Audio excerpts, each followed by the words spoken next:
I thought it was one of these opportunities that really you couldn't pass up. Architecture can speak volumes about people. We have like a social responsibility. People live like this, and I get mad when my phone dies. Go to another country. Have a city view where we'd be in the city half the time.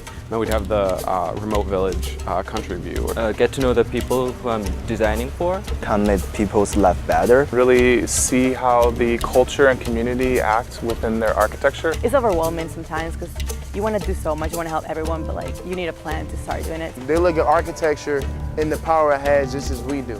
I'm more of a giver than a taker, so I'd like to lead more than take. Work with people that are actually part of the community that are looking for solutions.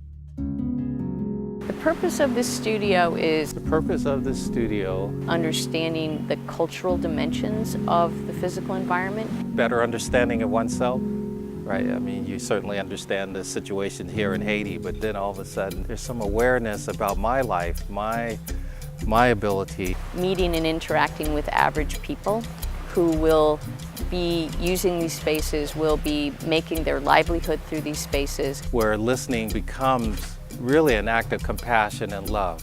The challenges that the students are going to face will be that of communication, materials, receiving materials here, politics, continuity of partnership. How a new insertion into the built fabric might affect other people. They have to be convinced that we're genuine about what we're doing, that we're not just here for talk, because the people have been disappointed so many times.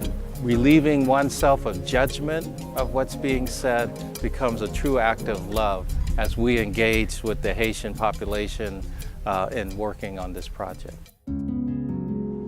We started off the project with a tour. Port-au-Prince was that it was very dense. The way the people and the economy work together, it's kind of a system, you know. And I think gave us a sense of the beauty of the country. Destroyed buildings and stuff still remaining 4 years after the earthquake was it was unexpected.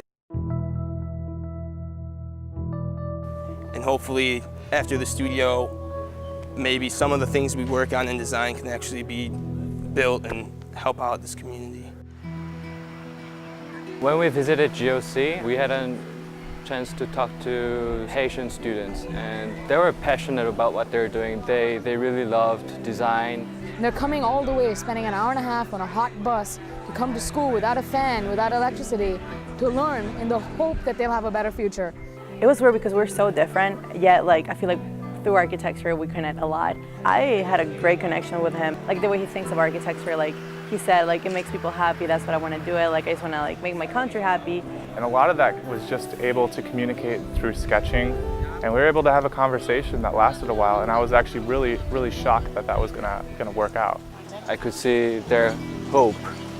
It was very inspiring.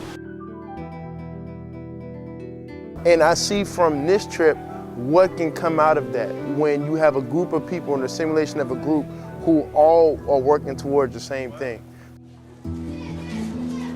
The project in the Nippes. The first impression of the Nippes was Culture shock.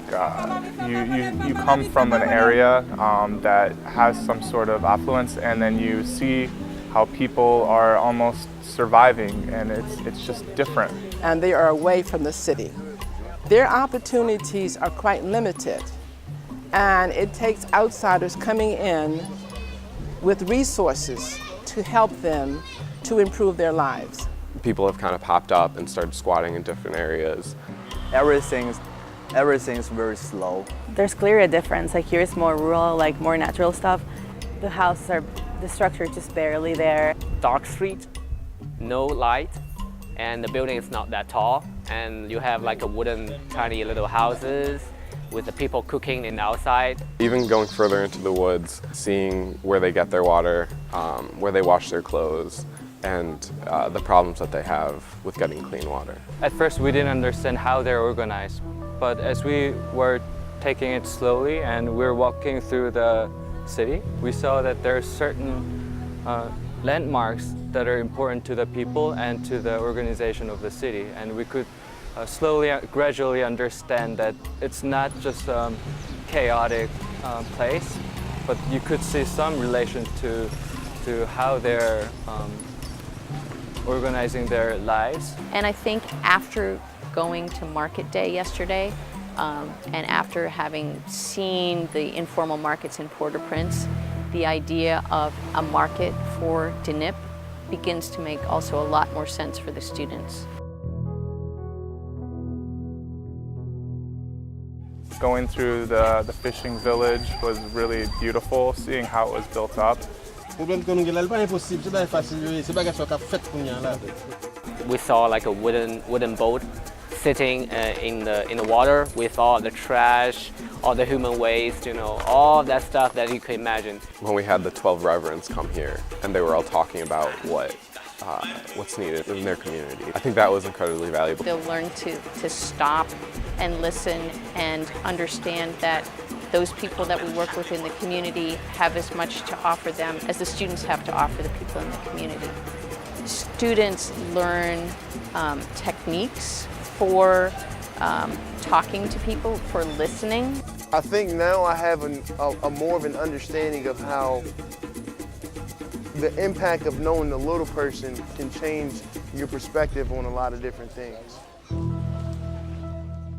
The careful documentation of town, where they're slowing down, they're looking at the physical environment. There's a market that forms within a starting point and an end point. Their agriculture is to the south side of the road. All of the fishermen live on the north side of the road.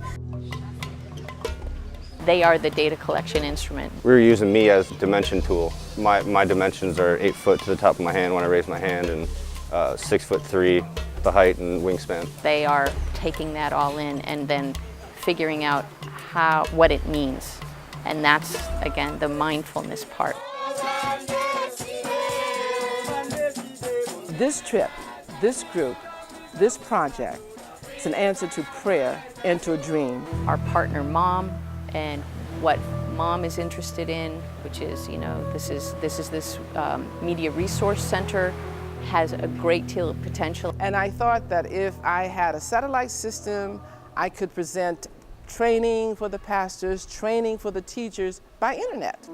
Because we've heard Dr. Fisher explain it in different ways, in different contexts, I think the students are also beginning to understand the value of that as a resource for the people of de-Nippes and as a prototype for other places. The mayor, the engineers have asked us to help them with thinking about the future, thinking about what the vision might become for this place. Even with the different language or color of skin, inside we're equals, and I don't want to feel like I'm giving to them. I want to be friends with them and somehow collaborate or just communicate as an equal. A lot of what we're trying to do in this studio is really being present in the moment. And I think it started to exhibit this idea of listening as an act of love, listening as an act of friendship, listening as an act of connection. And so that business of stopping and observing and being lost in where you are is the process of being present.